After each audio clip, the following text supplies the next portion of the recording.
In this video, we'll talk about rectangle tops and bottoms.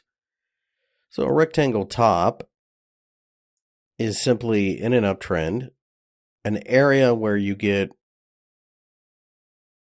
lots of choppy action, and you could put two trend lines that form a rectangle, and then a breakdown through that. This is also known as distribution.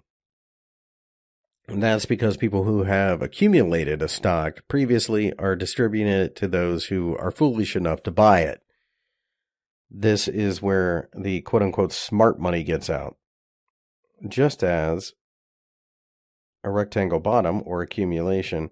And this isn't to say that accumulation can't happen in other shapes. It's just that that's what this is. It just happens to be in a rectangle.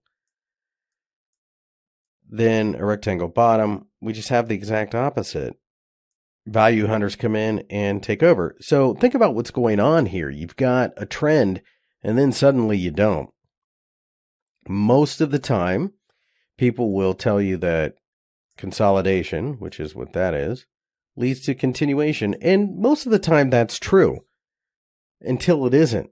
And then when it isn't, it becomes a signal that we're going against the previous uptrend and that something has changed.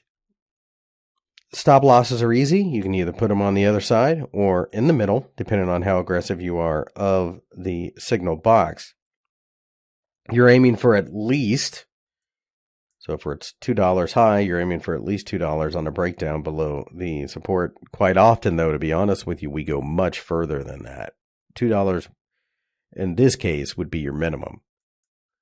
So here we have Kellogg. And we had been in an uptrend, and you can see that we ended up forming a rectangle. We broke down, and it was the beginning of something rather negative. You can measure the rectangle, and you can see that we easily hit that and continued to go much further. And in fact, this ended up being like a 4 or 5 to 1 type of situation. So clearly that was an excellent sign. Here you have a rally and then a pullback.